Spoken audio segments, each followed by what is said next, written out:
Hello, today we're playing Palworld. I am on a fairly new setup, and what the whole gimmick with this run is that experience is turned down to zero point 0.3, and day and nights are a little bit longer.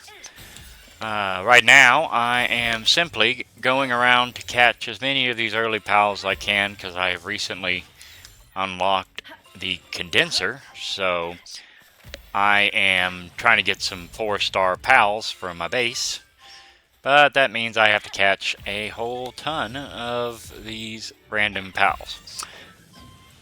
The nice part is I made a whole bunch of these green spheres, and they can pretty much catch these without me having to do anything.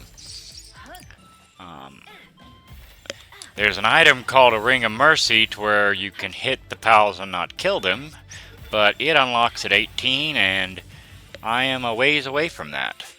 As you can see by the very tiny amounts of experience that I'm getting every capture, when you turn experience down this low, it is an effort to level up at all.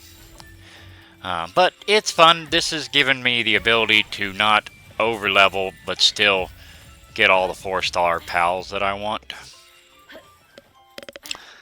I haven't beaten Palworld, but I've played it a few different times, different run-throughs, learning the game, and man, does this game have a lot of stuff that you can learn. I finally picked up how much the passive abilities matter. A 4-star pal with, work speed increase passives will really make a huge difference later on. Also, any of the pals that you do get to 4 stars, I learned, are extremely helpful when doing expeditions later. Because their power is just significantly higher. But overall, I just figure I will chit-chat a little bit as I run around and capture stuff.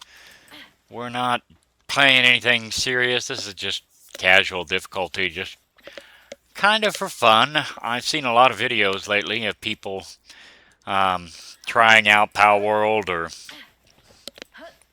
doing this, that, and the other. Some of the big Pokemon YouTube creators have been playing Palworld. Kind of makes sense. There's not much going on in the Pokemon world right now. Not till next year, anyway. I find it can be frustrating watching them because you'll see them not doing something that you would think they would, or they're doing something you didn't even know about. So sometimes you learn a little bit. I know saw one of them that wasn't doing any condensing, and condensing is one of the first things I found out when I ran across it as being super useful, and I've learned more and more just how useful it is. I'll tell you, my aim is absolutely terrible.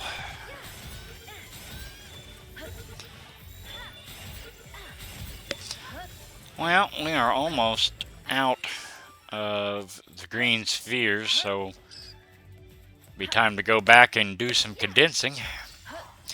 Pretty sure there's a fast travel point just down this hill, so we'll just keep tossing these out. You'd think more of them would break free, given that I'm now outside of the 100% capture, but even if they do, I'm not too worried about it. This cat is actually extremely useful to have both in your party and in your base. He has a good variety of abilities to use in the base, handiwork, mining, stuff like that. But when he's in your party, he increases your weight capacity. And the more stars he has, the more weight capacity he adds. Most of the pals that I carry around with me are for quality of life stuff. I've got one that reduces the weight of ore, one that prevents falling damage, another that makes my glider better.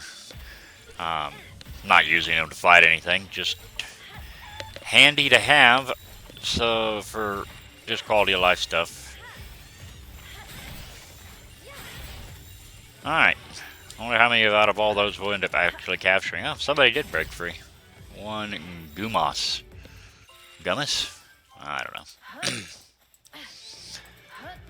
And back to base. Now, I went right from the start all the way up to the Isle of Murmur and just did a dead run before building my first base. And I put my first base here. I have no sense of organization, though I did surround it with some walls. Now let's see here. We're going to drop off all the stuff we got. If you didn't know, bulk storage, most amazing thing in the game. And we'll sort these out. And let's see now. We caught Lamball. We caught Cativa, Chicopee, and Gumas, and Pupperai. Alright. So, sort. And, oh, there it is. We had a 3-star. Now we've got a 4-star Lamball. Look at that. A lot of handiwork. Alright, now sort. Cativa. Where's Worker? I actually gave him a name so I remember which one to do it into. Still only 3 stars, so we need some more Cativas. But on the bright side, we have one in the party as well, so we can catch as many of those as we want for a while. I don't even think I want to use this Chicopee, but we got it. Teefant. And Gumas. 3-star now. And not quite 3-star for that one. And that's it for now, so we'll put those all back to work. 4-star Lamball, 3-star, 3-star, Gumas, and who else did we have?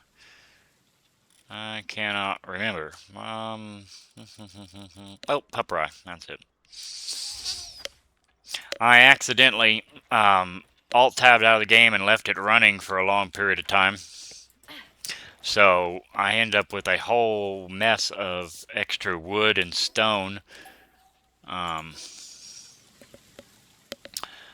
got almost 2,300 wood and 500 stone. I only have one miner. I haven't really run across very many mining pals yet. Hopefully we'll get some more of those later. But not a huge rush. This run is mostly all about just messing around and having fun. And let's see now, we had all the Lamballs we need, so we need more Cativa and Chicopee. So we can skip all the Lamballs now and just continue our walking around capturing pals as fast as possible. Pal World is a interesting game, as you can make this go as quickly or as slowly as you really want. On casual, with the experience usually being 1.3, you can get to max level very quickly, do the basic stuff, and probably beat the story. But I find myself distracted constantly by wanting to,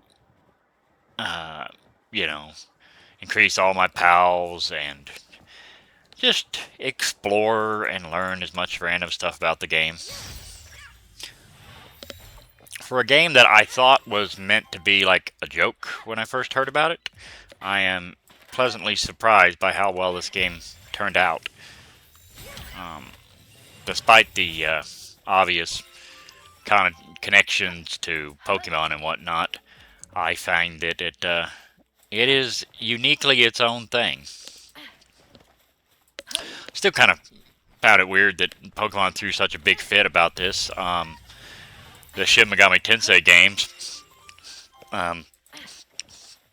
have been capturing demons, and using them for battle in turn-based battle for many, many years, and I never saw them get sued by Nintendo, but I always equated that one to instead of pocket monsters, you just have demons, but same kind of recruit and use deal. But Game Freak is a lot bigger now than it was back when, say, Shin Megami Tensei 3 Nocturne was out. Um, that was my first experience. There's older games than that, but I have not played them. Um, maybe some of you have, and if so, feel free to let me know if they're worth looking up. I don't think there's any real way to play a lot of them anymore. I think the original one may have been on Nintendo, or it was at least around that generation. But I'm always up for a nostalgia game if there's some way to actually play it. I tried to reach out and play Fable 2 a while back, because I heard you could play it on cloud version on the Game Pass, but it does not. It is not in a playable state. It was absolutely terrible. Maybe they've improved that. I hope so. It'd be nice to go back and play some of the old Fable before the new one comes out, which I heard there was some gameplay footage put out during this Gamescom this weekend, but I haven't really looked yet. Oh man, terrible aim. Oh, there we go. Got a Kativa. And another Pupperai. Pangullet. Ooh. I have these in my party, so 4-starring this would actually be useful for my actual party members rather than for a base pal. I believe there's even more of these down this road. Oh, we got a cloth outfit schematic. That's cool. I haven't even done the first tower yet, so it is literally all just been run around and capture pals. I think I'm going to eventually do a bunch of dungeon runs to raise my stats. Okay, fine. That is why I don't shoot them. Without the Ring of Mercy, everything just dies.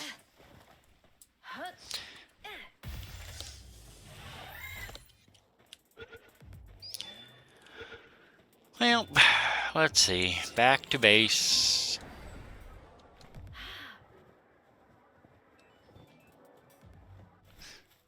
And way back over there. That's what I meant by the pals increasing your glider. I can just sit here and glide until I literally run out of stamina. Which is handy. And I can fall from whatever distance I want and not have any problems. That's handy because I don't like fall damage. I assume that there's higher level pals that do similar things. I don't always look for them. Sometimes you can keep a starter type pal. If you 4-star it and just level it up, you can use it all the way through the game. You don't really even have to replace with the better pals from what I've seen. Now, on the less forgiving difficulties, that's probably not the case. But casual difficulty, yeah, you can do that all day long. Go beat the game with a Gumas if you want.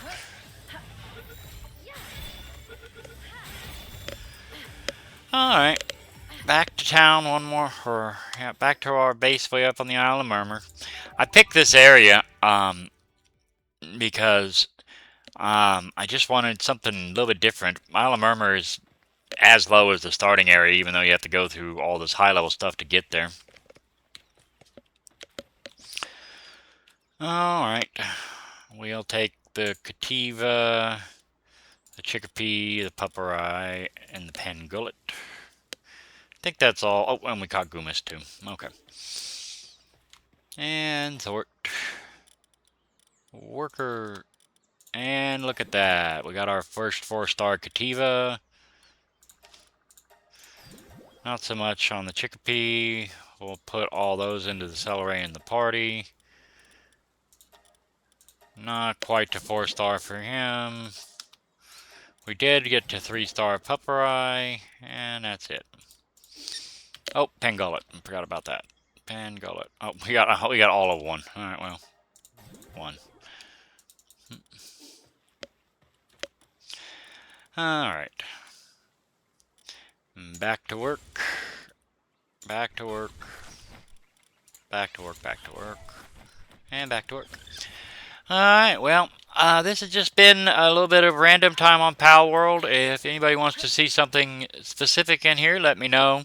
If not, the next video might be Magic the Gathering. It might be, yeah, it'll be whatever game I happen to be in the mood to play that day. I hope you all are doing well. Like and subscribe and all that. Thanks.